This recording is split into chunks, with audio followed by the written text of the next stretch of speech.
We are continuing the series of lectures on the theme Know Thyself. Man, since the beginning of his existence, since his consciousness is starting to awaken, he is more and more interested in knowing himself. But as the means, the tools and instruments that he was able to use were exterior to him, which are our five senses, therefore his consciousness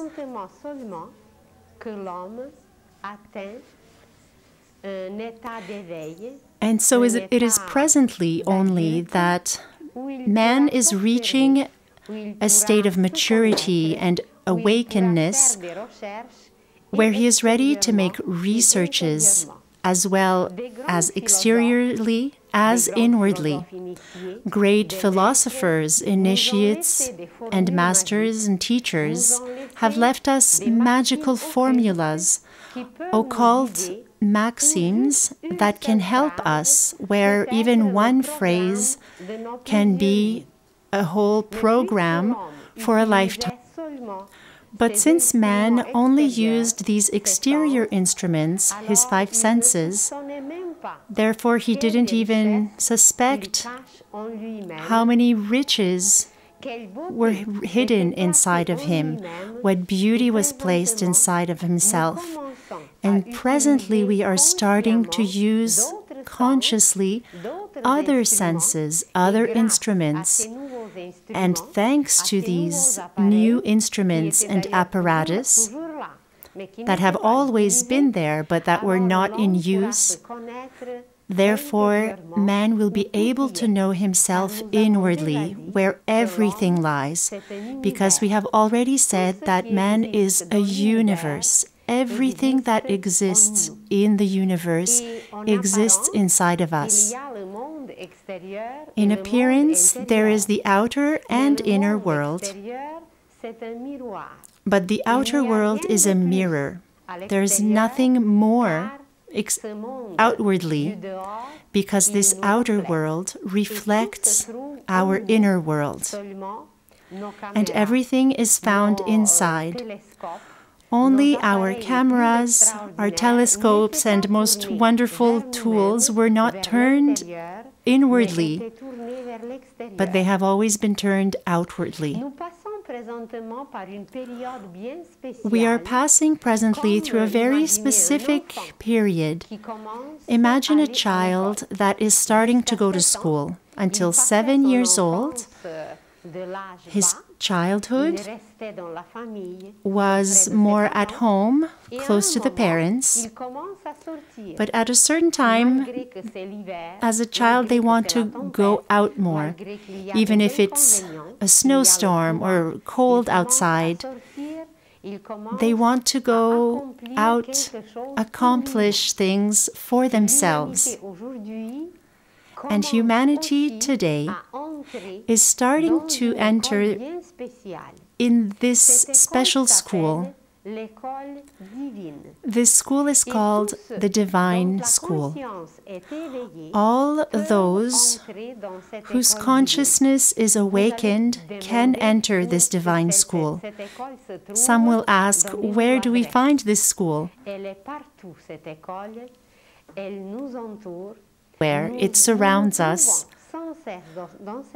We are in this school all the time, but we have not learned yet how to read or to understand everything that is happening in this amazing school in which we find ourselves continuously.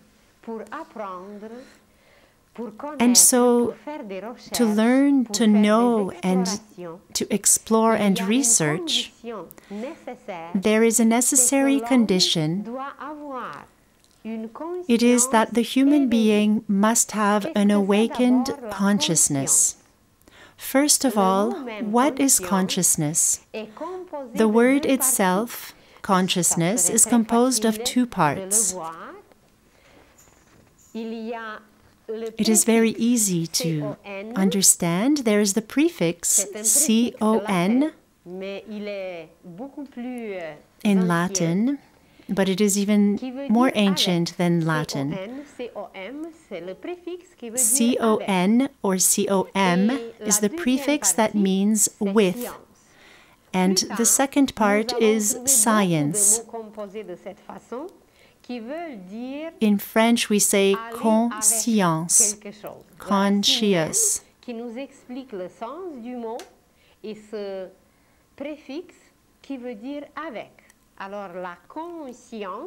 And therefore, consciousness, it is everything that goes with science.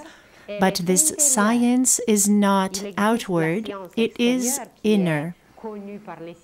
Of course, there is the outer science that is known by scientifics, by education, but there also exists another science, which is the inner science.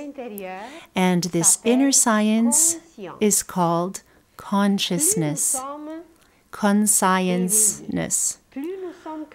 The more we are awakened, the more we are able to accomplish certain things, certain actions, the more we become conscious.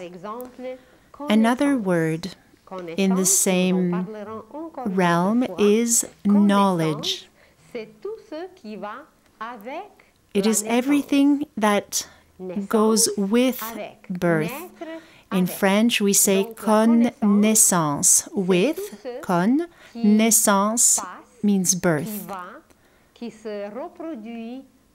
This birth is everything that grows from the moment of birth, that grows with a new birth, a new consciousness. Therefore, knowledge is an inner science that we are accumulated and that we continue to acquire through every gesture, through all the elements through which we pass during a day, through all our behaviors as well. So all these actions that accumulate form an experience and form a science. For centuries and thousands of years, humans accumulated knowledge, but they were not necessarily aware of what was happening and accumulating inside of them. We will soon discover, and outer science will also discover, apparatuses that we have inside as human beings, in our inner organs, our energy currents. To become aware of something means we become conscious of something. Imagine that in the house we have children, and in this same house you have the most precise and amazing apparatus and machines. You have computers, microscopes, and other things. But a child is not conscious of the value and what these apparatus can do and what they represent. And so human beings are a little bit like these children, because only in our inner body it is like a house or a building with installations. And we have been told, and it is written, "Do you not know that you are a temple of God?" And so if we are a temple, there are incredible installations inside. And mostly, as in ancient temples, what we are discovering is just amazing. And so because we are not aware of how this temple and building functions yet, we are not conscious, and so we can't use these apparatus that are inside.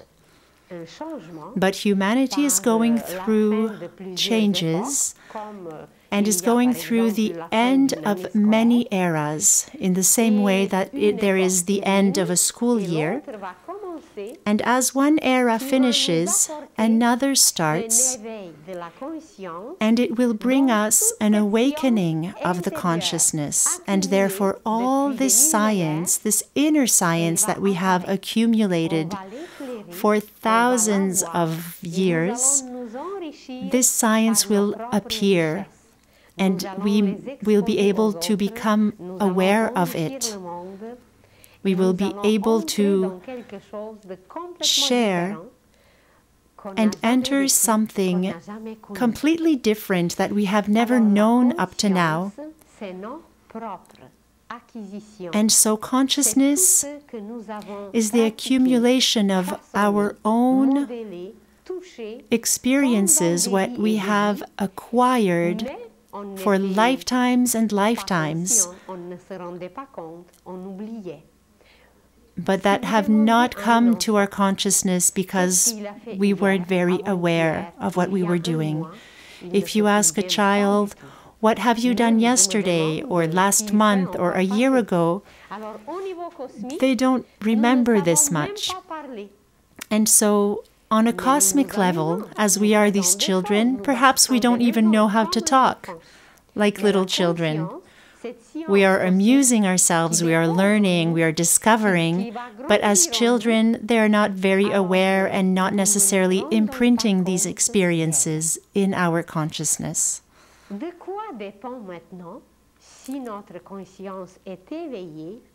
And so, what does our consciousness depend on, whether we are aware or not? It depends on the quantity and the quality of our acquisitions. If we have many, many acquisitions linked to an inner science, if it is very rich of the accumulation of these experiences, if there were a lot and if they were very numerous, in that case, the accumulation all of a sudden will awaken something and will come up to our consciousness. And so we become aware of this. But there are many, many degrees, and presently we are changing degrees. And thanks to these changes, we will become aware of everything that we possess, everything that we have accumulated, and mostly everything that we are able to do.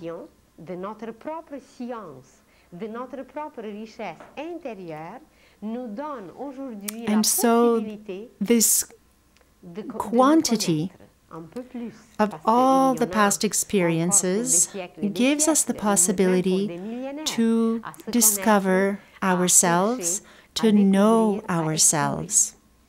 Of course, we have so many other experiences to come, but it is a first step. So humanity is going through an awakening of consciousness. It can be compared to a young man or a young woman who is finally 18 years old. We become an adult. And this phenomena gives us so many more possibilities. We are able to travel alone. We can have our own passport. We don't have to be with our parents. We become an adult, and a lot of possibilities are opening in the front of us. And so on a cosmic level, we were the same. We didn't have our own passport, or were always on our parents' or accompanied by our parents. So in the same way, we become more adult as human beings. And so in which way do we become richer? And in which way do we accumulate these riches that form this knowledge of our inner self? Everything that a human being lives and passes through, everything is recorded inside of him and her. This inner science is of a divine precision. Everything has been recorded to a phenomenal precision. We have had these apparatus forever, and even if we didn't know that they were present and there, it has still recorded everything. Today, if we read in the Holy Scriptures, which hold a whole science, Jesus said, if you want to pray sincerely, if you want to speak to God, enter in your secret room and pray. This phrase can be understood in a literary way, that Jesus suggested that we should go somewhere in a little room, in our little living room, to speak to God. But I wonder if in ancient Palestine they had many rooms.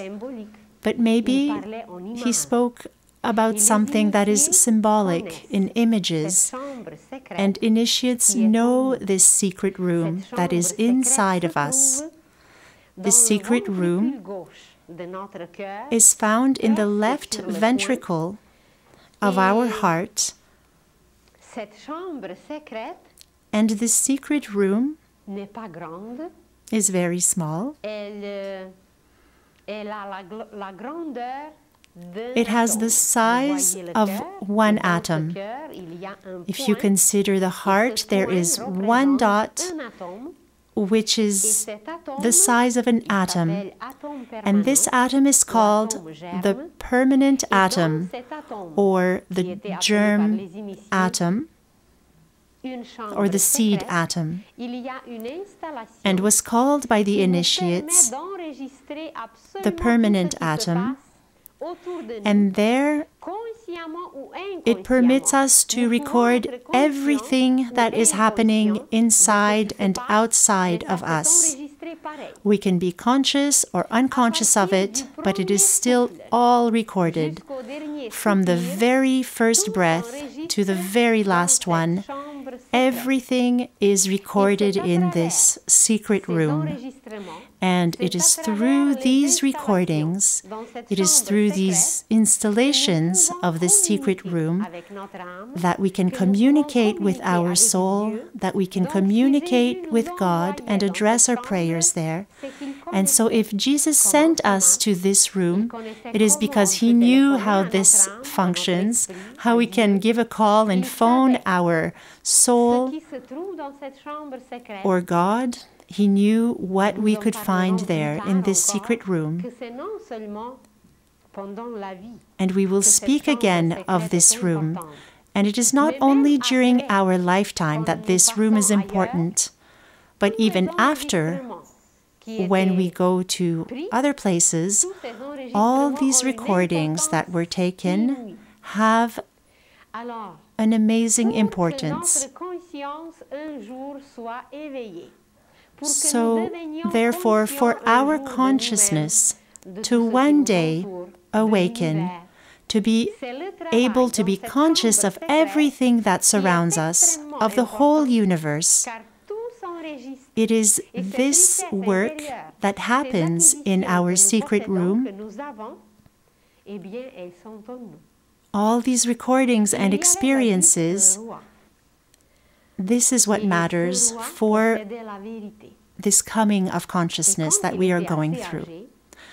A long time ago, there lived a king, and as he was aging, he didn't want to leave these truths everywhere or anywhere for people to trample on. So he wanted to really put it in a precious place and hide it so that no one would find this truth. And so he went to ask wise men for a suggestion of where he should hide this truth. And so they all started meditating and looking for where they should hide this. And so the eldest says, give me an hour of reflection. And so he meditates and thinks.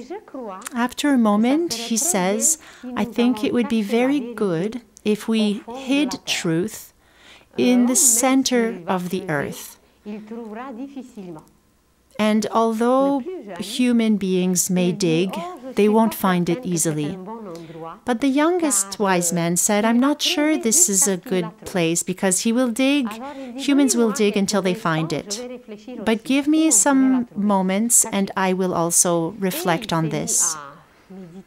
And so the second meditated, reflected profoundly. And after he said, well, I think that we should hide it in the depths of the ocean.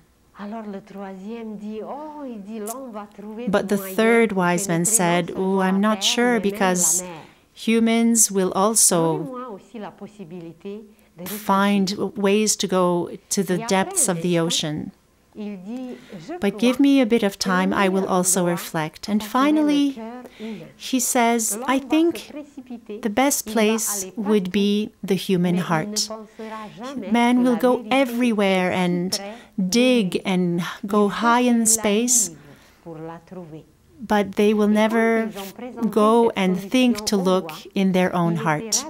And so when they presented this solution to this king, he was delighted and so decided to hide this truth in the human heart. And this is where it is since that time, and this is where the permanent atom, where we are accumulating all our truths until we become conscious of the only truth, the one and only, which is divine. And before we get there, we have to go through degrees and different levels of little lies and bigger lies, and then little lies, and they start to diminish more and more, until one day we will find ourselves in one truth, which is a divine truth. But before getting there, each experience, everything that we have touched, every single experience that we have had, which has enriched us, permitting us to enter, and is permitting us to live and experience a new degree of truth.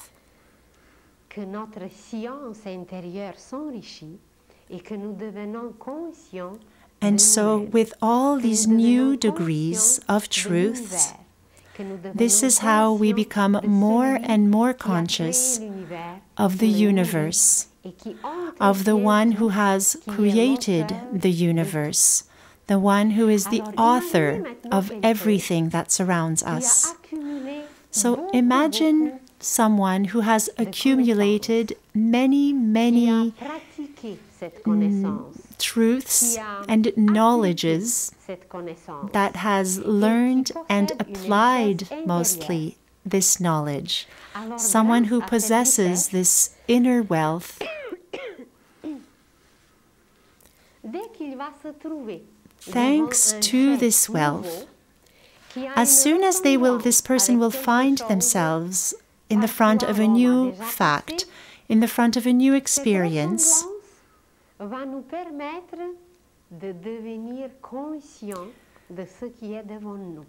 something that is new will seem like something familiar to us, because we will be able to access all these other experiences of the past, and we will, in a way, recognize a new experience and feel like we already own it.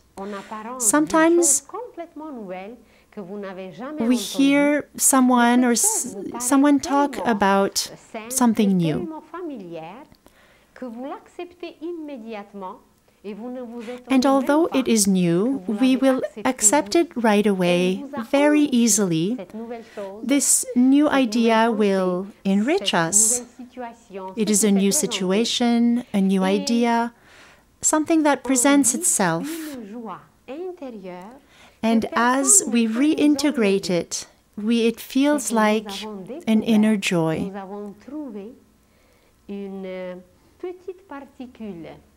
It is as though we have found a small particle of something that already belongs to us because it reflects inside of us. And so both ways, from inside to the outer world, and what we live outside as new experiences will remind us that we have already lived it and that it corresponds to inner truths. And although all our surrounding may say that this is nonsense, we will feel joy of our discovery. Sometimes it is even wise to not necessarily share with all our surrounding what we have discovered inwardly, this small truth that is there. Because when we uncover it right away, sometimes people they may destroy it or they may neglect it. And so it is in this way, with little experiences that touch us, or that remind us and reflect something that is inside of us. It is in these little situations that joy flourishes inside and reminds us and helps us to grow in our consciousness. For example, sometimes you may hear people speaking about extraterrestrial beings, and that this world, this cosmos, these other planets are perhaps also populated with other beings that may be more intelligent, more wise. So this may interest you, and you may want to live this joy of discovering more about this. And sometimes a husband or a friend someone who may have difficulty accepting something like this may put you down.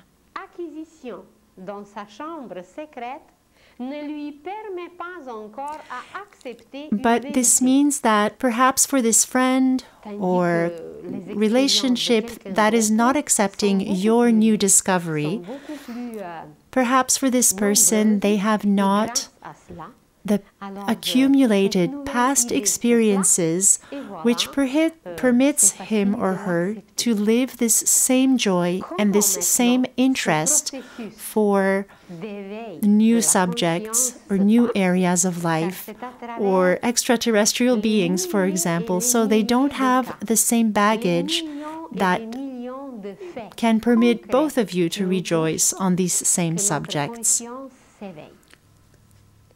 Nous parlerons plus tard même de deux façons par lesquelles la conscience s'éveille. We will speak soon of two different ways through which consciousness is awakened. Ou par la joie ou par la souffrance. So just as a preview, we can say that consciousness awakens either through joy or either through suffering. And so, of course, it would be beautiful if it was only through joyful experiences and recognition, but sometimes it is only through suffering that consciousness is awakened rapidly. When we have this degree of suffering, when we have hardship, then consciousness bursts and awakens itself. But it is like if someone was drowning, so we move in every direction to try to find how to swim. So the consciousness is the same when we go through suffering and deep hardships. But when we practice and want to be more aware and make efforts to awaken our consciousness, when we are aware that it is this accumulation of past experiences, we can go further and add these degrees on our path so as to develop our consciousness through joyful experiences.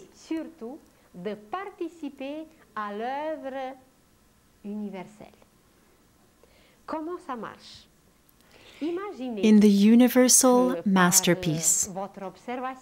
So imagine that through your observation, through everything that you do, you are amazed at millions of beautiful things around you.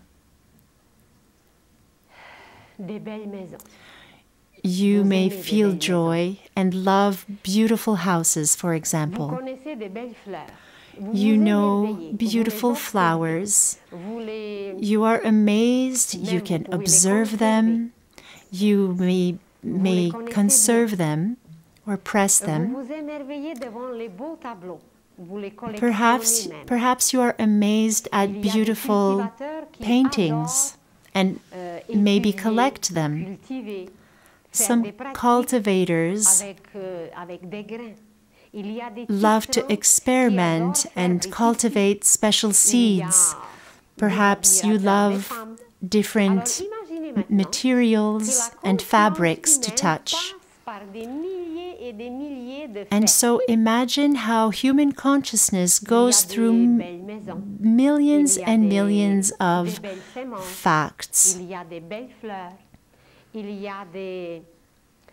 These domains, all these different domains which we may be interested in and admire. And so through these millions of images and things that go through our mind and heart, everything is recorded. And through these millions of different things that we love and are interested by, we awaken inside of us, and we have installed a consciousness that is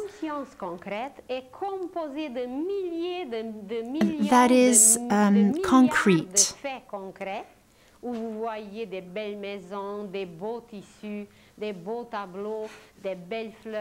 So this reality is composed of all these beautiful things that we see and that we love, and this can be composed of all these things to infinity. And so imagine that this infinity is in the form of a circle, and perhaps even a huge circle that also spirals up. And this is our sort of a down-to-earth consciousness. But our consciousness is not limited to this earthly, factual consciousness. So if someone says beauty,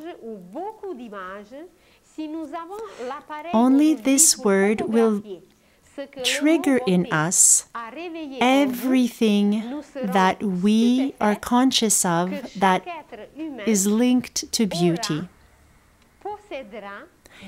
And each human being has different images that are linked to their own unique experiences that are linked to beauty. And so this word will make us think of everything that we have recorded in ourselves that is linked to beauty. Those beautiful houses, seeds, paintings. And so this word, which is very symbolic, is linked to something very concrete. Se sont confondus, se sont fusionnés, unis en un seul mot. And so Qui est présentement all these different experiences that are very concrete are all linked and mixed in to the experience of beauty. And this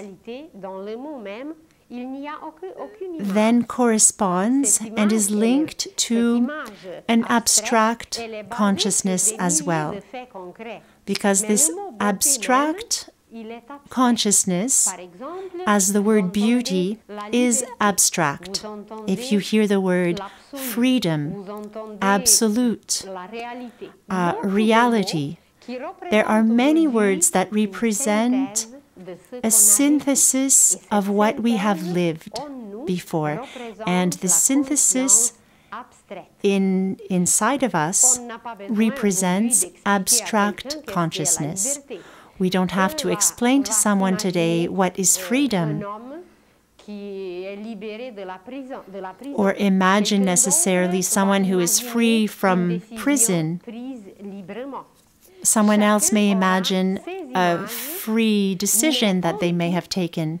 So everyone has different images.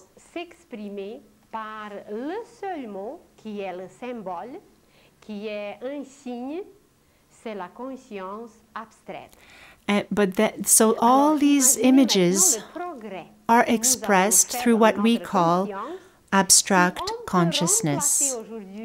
Des millions et des milliards de cas, d'images concrètes, que nous pouvons les remplacer par un seul mot. And so, if we imagine how wonderful it is when we think about the fact that abstract words such as beauty, absolute, or freedom, when we all have numerous experiences which feed these abstract thoughts and words, where probably all humanity can relate to one word because we all have millions and millions of experiences that feed these abstract words that are beauty and freedom.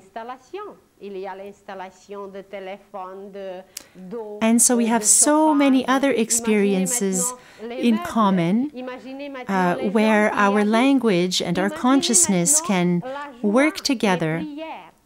Imagine when we speak about joy or prayer. And so when we say house, for many people, a house is very concrete. We know what a house is, but it is at the same time very abstract because everything that is lived in a house is unique to every person. And so this abstract level of consciousness is not whole as an image of consciousness yet. And so I would be interested in knowing who says that this abstract word of beauty, let us say, it evokes a concrete image of a flower, let's say, when we say beautiful. But who says that this flower is beautiful? For a beautiful house, there's a beautiful design, and the architect makes a beautiful drawing. A beautiful fabric, a beautiful painting, a beautiful seed which is healthy will probably produce beautiful flowers. And what will make a beautiful woman? That we can discuss further, but I would say it is a beautiful soul. A beautiful soul will make and produce and inspire a beautiful woman. And so we can continue to go towards the root of what makes things how they are. So this root or seed of beauty, imagine an architect that holds inside his mind a beautiful drawing of a house. That architect may have this plan since many, many years, but no one is seeing it. This consciousness that he is holding in his mind, or a painter that may hold in his heart a drawing of a future painting, where do they find this? Where is it found? We could say that there is no space, there is not a specific place for that. But somewhere in the cosmos, somewhere in the universe, imagine the Templar in the ancient, the Templars, or the Renaissance artists who have attracted these beautiful seeds, or these seeds that were not visible, of beauty and of future beauty. So this consciousness is linked to cosmic consciousness. And so these creators who create beauty, in holding and carrying beautiful thoughts, in holding beautiful plans or drawings, these seeds that they hold inside of them represent the degree of consciousness which is of a cosmic level. And if we analyze this region of cosmic consciousness, even if we attain this level of cosmic consciousness, it is still not finished. Because each seed, each thought, each plane must be fed by someone. When we put a seed in the earth, imagine if there was no sun. This seed would not be nourished, have no heat, no light, and the sun, and with other processes that the sun produces in the atmosphere. So this little seed would have nowhere to go. So even if this seed does exist in the cosmic consciousness realm, someone has to feed this realm.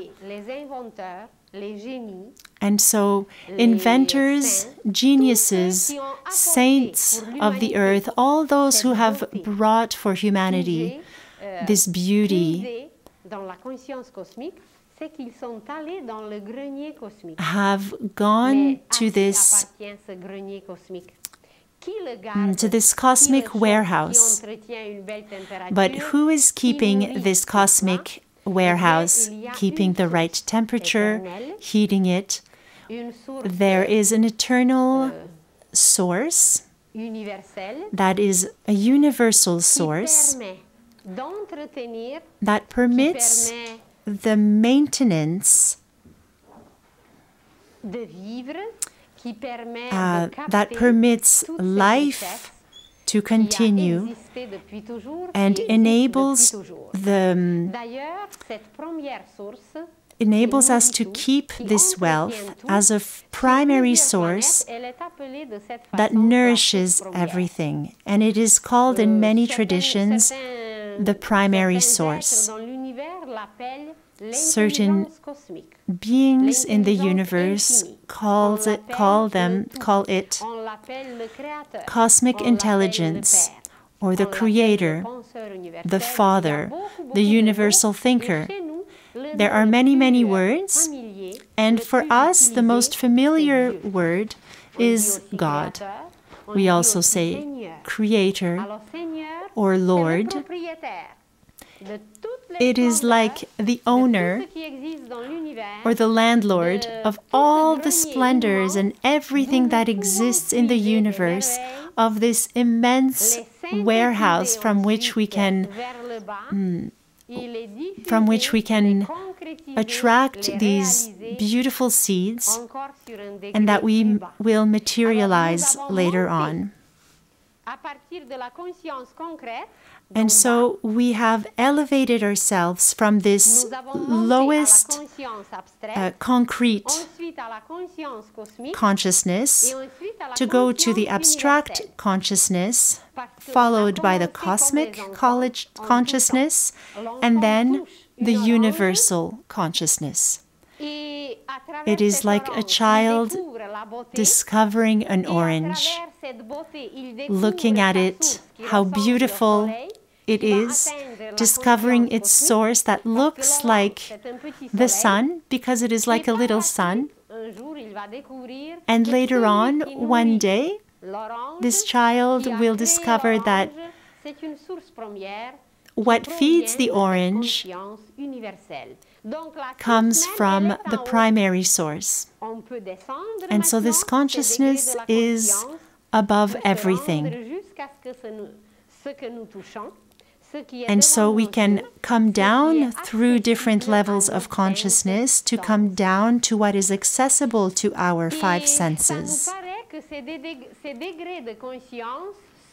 And so it appears to us that these degrees of consciousness are exterior to us, that it is something that we can learn and structure.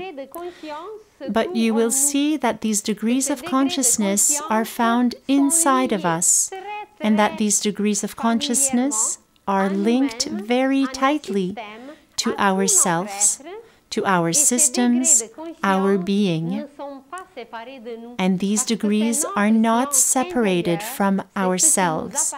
It is our inner science. It belongs to us, and we find it in ourselves.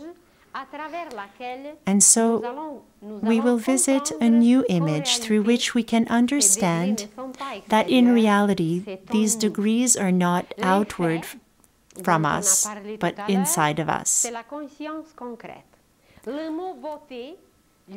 So these facts, this concrete consciousness, the words beauty, freedom, that represent abstract consciousness, represent certain rules for the universe. One rule, it is like rules for driving.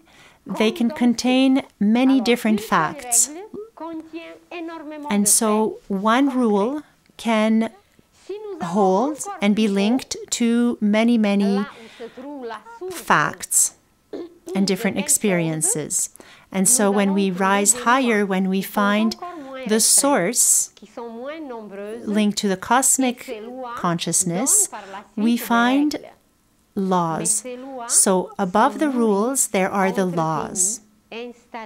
And these laws are nourished and installed and held by a higher consciousness, by principles. And so there exists only 10 principles in the universe that correspond to the 10 numbers. And these 10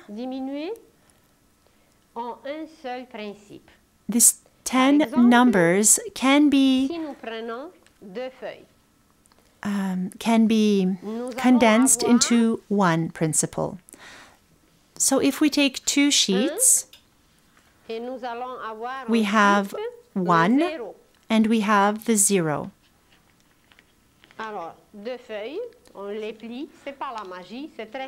So this is not magic, it is very simple. So I present to you 1. This is 1.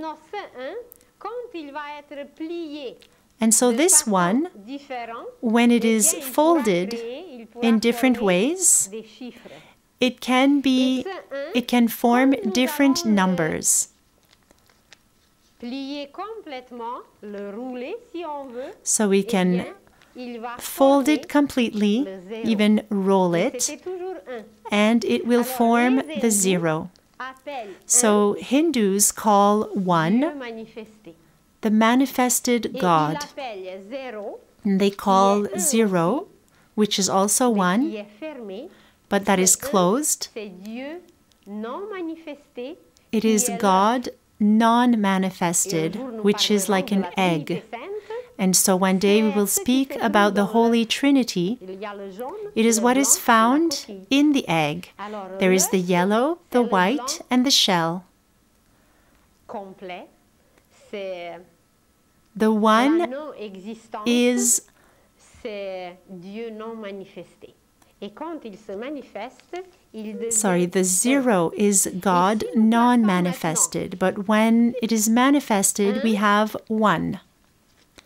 And if we place 1 manifested, which side to make a 10? So we place the 1, which is manifested, with the non-manifested, it creates 10. And it is because of this manifestation and non-manifestation that we have 10 principles. And they are always united, and they all complete in one and only. As this 1, when we fold it in different ways, it is 1 or 10, which is always 1, which is connected or not, manifested or not. And so this principle is very simple. It is called 1, the whole, the source. It is this principle that reigns and manipulates everything in the universe and creates everything. It is the principle of creation. Degrees of consciousness correspond for astrologers to the 4 elements. You will see that the degree, which is the most concrete, is earth. The facts represent earth. Beauty and rules. The degree of abstract consciousness is water. Laws is linked to air, cosmic consciousness, and the universal consciousness is fire. And so these 4 degrees and 4 elements, we find them in ourselves under a different form.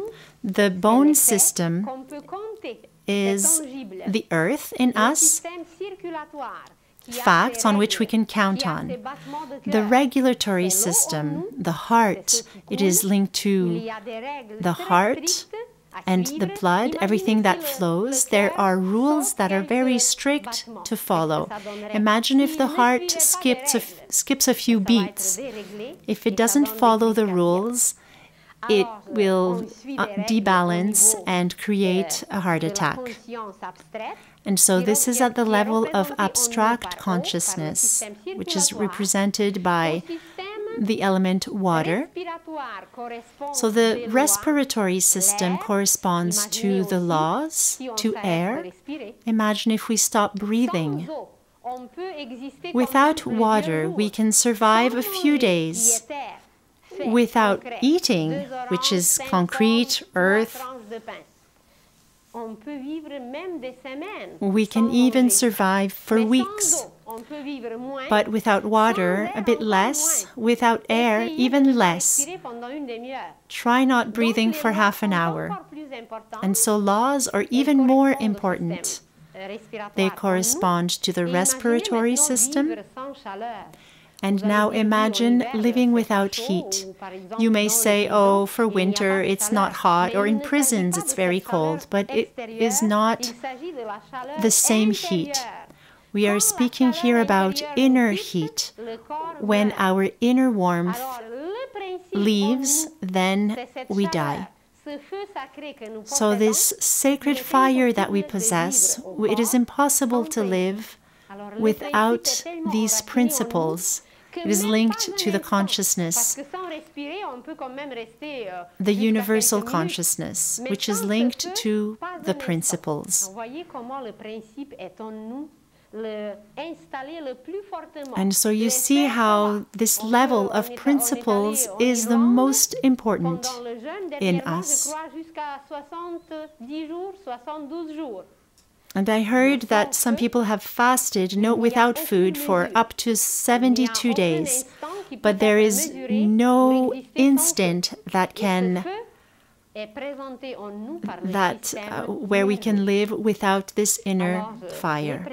And so this is linked to the nervous system.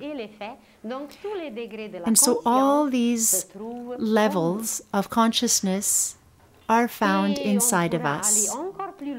And so we could go even further with these degrees of consciousness, because there exists inside of us an individual consciousness where we want to gather everything for ourselves. Then we have a collective consciousness where we can also think of our neighbors or of bus drivers when they are not working. So it's everything that surrounds us. It is linked to more of an abstract consciousness. And this collective consciousness is surpassed by fraternal consciousness that Jesus preached.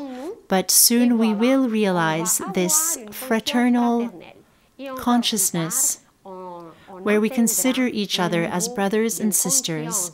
And even after, we will attain a level of consciousness that is unity, a universal consciousness. And so, presently, humanity will rise all the way to fraternal consciousness, which is Christic consciousness. And so, there are marvels that we may find inside of us that have always been there. And although we were not aware of everything that we had inside, starting now, we can be amazed at everything that comes out of us, and to what point that the future that awaits us is rich and beautiful.